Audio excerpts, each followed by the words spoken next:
আসসালামু আলাইকুম সবাইকে। তো আপনাদের আজকে ১ তারিখ, বছরের ১ম দিন। আর আজকের দিনটা আপনাদের অ্যাডমিশন সবচেয়ে ইম্পোর্টেন্ট দিন। কারণ ২ তারিখে এমন একটা ভার্সিটির এক্সাম আছে যেখানে প্রায় ১,৫০০ সিট আছে। আর ৩ তারিখে এমন একটা ভার্সিটির পরীক্ষা আছে যেখানে ৩,৫০০ সিট আছে। মানে প্রায় ৪,৫০০ সিট। তুমি যদি অন্য যেকোনো ভার্সিটি কম্বাইন করো, তাও মনে হয় না ৪,৫০০ এর থেকে একটু বেশি হইতে পারে। বাট এই ২ টা ভার্সিটি এতগুলা সিট ডিসাইড করে দিচ্ছে। এই ১ তারিখে আপনাদের কে কিভাবে প্রিপারেশন নিচ্ছে এটা অনেক ম্যাটার করে। আজকে আমি আপনাদের জন্য যেটা দিতে যাচ্ছি, একটা ম্যাথ ক্লাস নেওয়া হবে। আপনি ম্যাথে দুর্বল থাকলেও ম্যাথ ক্লাসটা আপনার জন্য বেস্ট একটা ক্লাস হবে। ফ্রি হবে না। খুবই মিনিমাল কস্টে রাখা হয়েছে ৳৫০।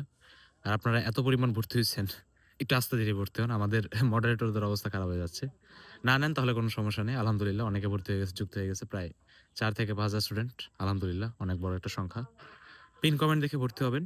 ক্লাসটা প্রাইভেটলি হবে। কেন হবে? কারণটা হলো আমি চাই আরকি ৳৫০ দিয়ে তুমি যে ক্লাসটা করতে সিরিয়াসলি থাকবা। আর তোমার লাইফে ভ্যালু এডিশন হবে ইনশাআল্লাহ।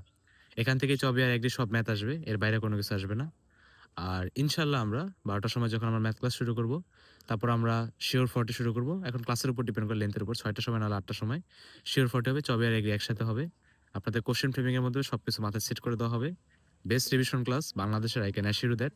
শিওর 40 যারা করছে তাদেরকে নতুন করে বুঝাইতে হবে না। তাহলে এই তো ঠিক আছে। That's the update. দেখা হবে ম্যাথ ক্লাসে। ভর্তি হয়ে যান ১২ টার আগে।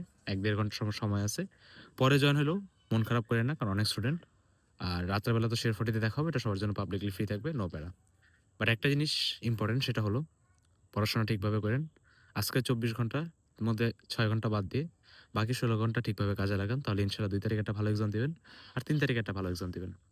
সবাইকে অল দ্য বেস্ট। আর অ্যাডমিশনের জন্য বেশি মন খারাপ কইরেন না। ভালো পরীক্ষা হলে আলহামদুলিল্লাহ, না পরীক্ষা হলেও আলহামদুলিল্লাহ।